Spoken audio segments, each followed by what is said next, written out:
we could try to figure out what could be an effective way of treating people, considering that it's going to be virtual. Utilizing all this data that we've collected now from thousands and thousands of members that we've treated, when we look at the overall effectiveness of exposure and response prevention when done virtually over a teletherapy platform like NOCD, we see that the effectiveness equals that of more traditional in-person, in-clinic settings.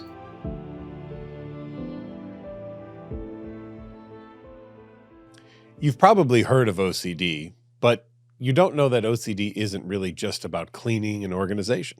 It's actually debilitating. It's a condition that causes intrusive, persistent, and really sticky feelings and thoughts that can seize on any topic, from romantic relationships to illness to spirituality, and really anything that matters to you. This can really cause significant anxiety and guilt and shame and discomfort, and can make it hard to function in day-to-day life. If this sounds familiar, know that you're not alone. In fact, 1 in 40 people in the U.S. suffer from obsessive compulsive disorder. But help is available. I'm a licensed clinical psychologist with 25 years of OCD treatment experience, so I know that these scary symptoms can be overwhelming. But I also know that they can be managed with the right type of treatment. I lead a team of top-tier clinical experts at NOCD who are trained in the effective treatment for obsessive-compulsive disorder. NOCD is an online platform offering specialized, accessible, and convenient OCD treatment. My team and I have helped people take back their lives from OCD through evidence-based therapies that are covered by insurance. To learn more about OCD and to start effective treatment, head to NOCD.com. That's NOCD.com. You deserve to live the life you want to live, and not the life that OCD wants you to live. And don't forget to subscribe to our YouTube channel so you can stay up to date on our latest podcasts and webinars. Now, on to today's episode. Well, everyone, it's always a pleasure to bring colleagues into the Get to Know OCD podcast. And today I have the honor of doing that. With me are Dr. Nick Farrell and Dr. Jamie Feusner, who are here to describe some great research that we've been doing at NOCD, which is always, I think, a fun topic. And you two are so animated and exciting about research. You're going to even make discussing research fun today, which will be really cool. So, Jamie, why don't you introduce yourself to everybody first? Hi, everybody. I'm Jamie Feusner. I'm the Chief Medical Officer at NOCD, and I'm also a professor of psychiatry at the University of Toronto. And I'm a senior scientist at the Center for Addiction and Mental Health in Toronto. And I have been with NOCD for coming up on 7 years now. Feels like a very long time, but it's also very quick, and very proud of what we've created here in NOCD to help people get better. Other things about me. So I used to, before I was here in Toronto, I was the director of the adult OCD program at UCLA for 15 years. And I have other roles such as the vice chair of the Scientific and Clinical Advisory Board of the International OCD Foundation. And Nick.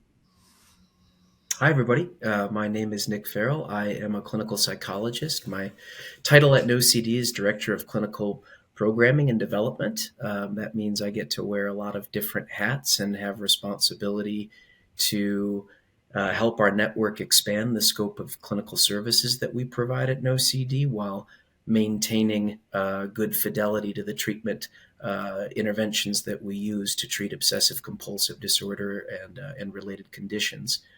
I've been with NOCD a little over 4 years, but I've worked in the field of obsessive compulsive disorder and lots of similar conditions for over 15 years. And like Jamie, I'm very, very proud of the work that we've done at NOCD to really create something that's innovative and very accessible and affordable for people to get the treatment that they deserve for these types of conditions. So our team really got NOCD going, right, to ensure that people with OCD would get access to effective care, and that would be helping them get that quickly, before people would have to go to cities, usually find a specialist. That specialist typically wasn't going to take insurance, so it was an out-of-pocket coverage. which could be several $100s per session. So you're looking at drive time, you're looking at the cost of that, you're looking at the time in the therapy sessions, the drive back, the hope that someone does the homework, and all of these things. And now we've kind of changed the system in terms of the way that we do it. And we can use evidence-based treatment in a virtual environment to show that people can get better and make significant gains in their lives. So can the two of you describe that? And Jamie, you were involved in the earliest parts of this and some of the first studies that were being done utilizing the NOCD system with our in-app messaging and between sessions, the ability to message people. Could you describe kind of what that was like when that was getting started? Yeah. So when we first were starting to plan the treatment, we were blessed in a way with having kind of a clean slate. Like, we could try to figure out what could be an effective way of treating people, considering that it's going to be virtual, and considering that the treatment that we're delivering needs to be something that is accessible to people. People are able to do it, but also is very effective, and ideally something that's really efficient. So something that can try to get people better as quickly as possible.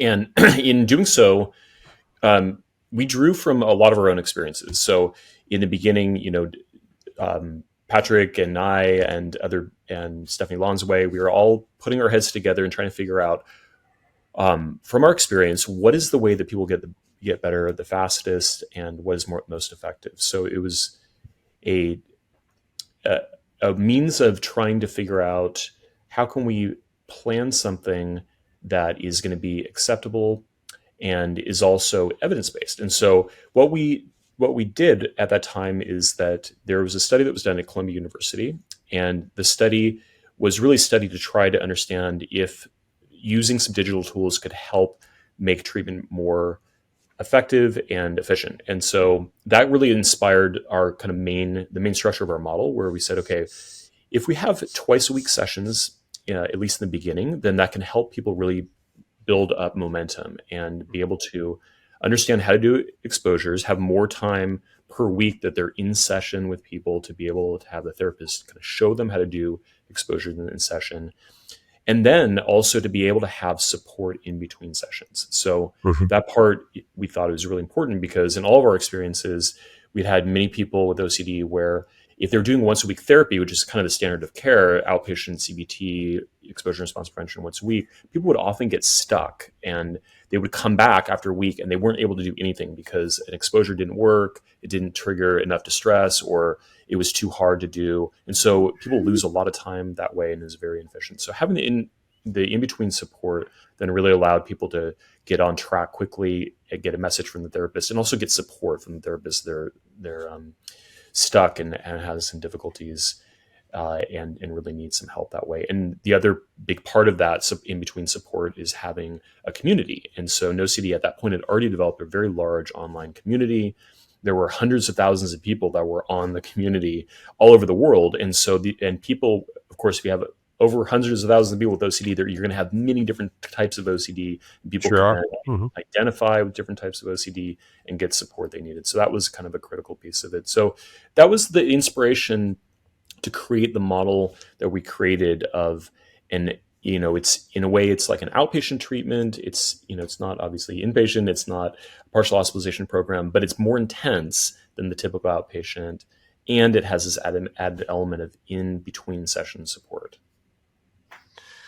So, Nick, we've shown then that virtual therapy can be effective. Can you describe that a little bit, and what makes it so effective? Yeah, we've been very fortunate as a team to be able to collect data from a lot of the members that we've served. We've developed a really nice system where we help our members to complete a relatively short assessment that's done routinely throughout the course of their treatment to really kind of take the temperature, if you will, of their OCD symptoms.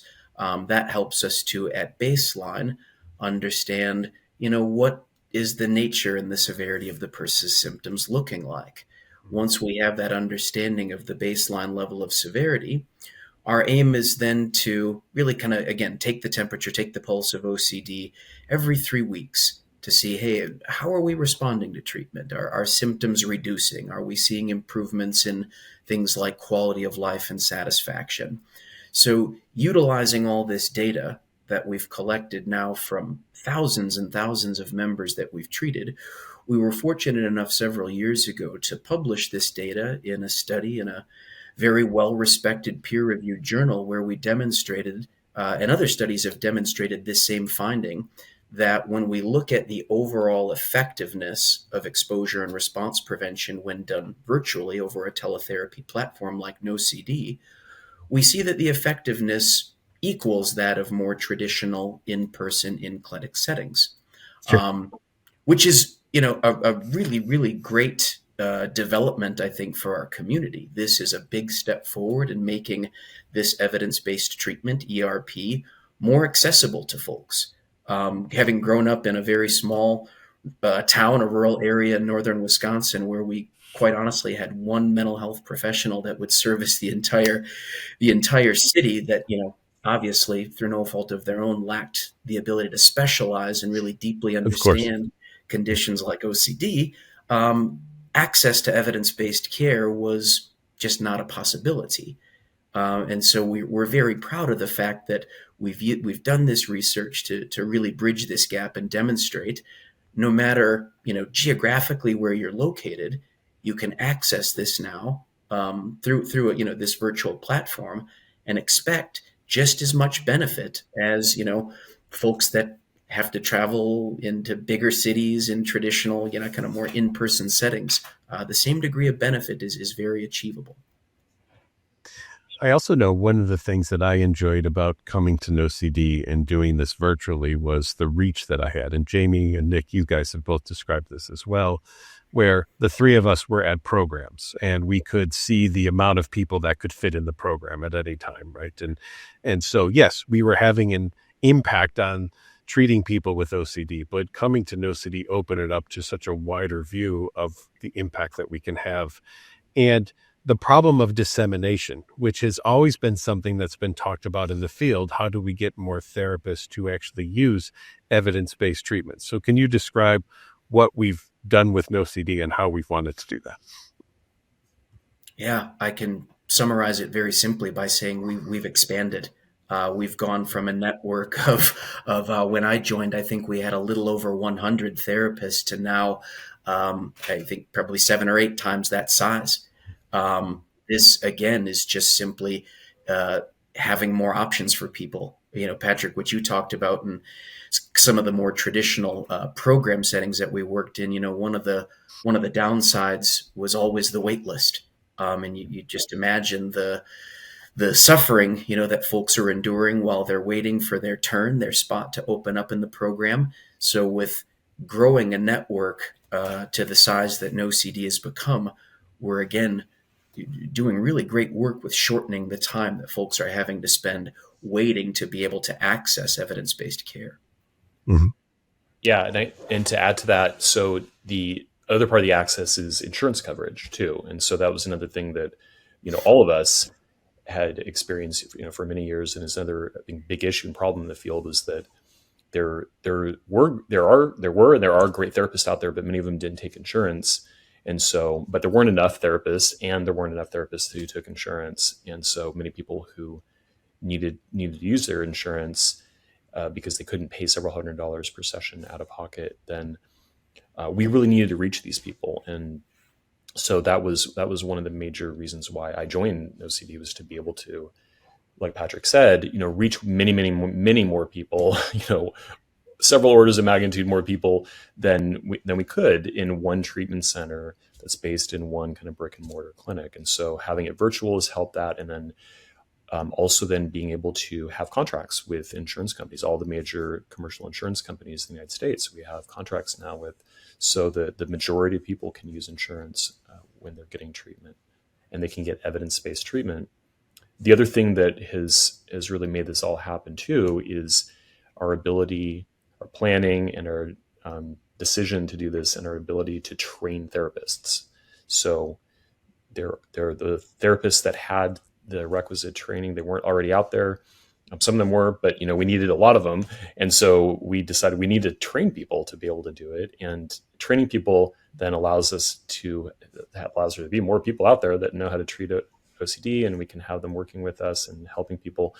And also by us training them, then we can know that they have good training. So we can design the training, we can control it, we can quality control it, we can make sure that people know what they're doing and they're confident and they have the skills, and we're confident that they have the skills to do it, so that all the therapists have at least then the core fundamental competencies to treat OCD. And this way we've really been able to train excellent therapists. Not only do we want to perform research, show effectiveness of the work we're doing, help disseminate that research, get it out there in the world, get it into the hands of people, hopefully inspire people to utilize evidence-based treatments, because we know that graduate school and medical school doesn't do enough on the therapeutic side to really talk about those types of things. How do we then reflect that as part of our own values here at NOCD? I mean, I can start off just by saying that we're always checking the literature and we're reviewing our training, making sure that it has the most up-to-date information in it. But Nick, part of the work that you do and you're in charge of is making sure that therapists not only get trained, well, it even starts with some of the work that Dr. Nunez is doing with interviewing to make sure that the interviewing has a very high bar. But the work that you're doing post-training in our clinical advising meetings really assures that people are at a very high bar before they even start seeing people. Yeah, we think the clinical advising process is a very integral component of our therapist onboarding training experience. So for our listeners who may not be familiar with what we do, our clinical advising process, we think, is a really important addition to the traditional education and training that we provide to therapists who join us, whereas the first 2 weeks is more typical kind of classroom style learning. We then supplement that by having a series of mock practice sessions so that therapists can practice a lot of the skills that they've been trained in and grow in both their proficiency as well as their confidence in using that skill set. And the aim there is twofold. One, we find that this helps our therapists to grow in their proficiency and their comfort and their confidence before they begin doing the critical work with members. But to your point, Patrick, it gives us as a leadership team the opportunity to ensure that therapists are, able to perform at a sufficient level of quality, such that we feel good about our members having a real 5-star A+ experience. Thanks for watching.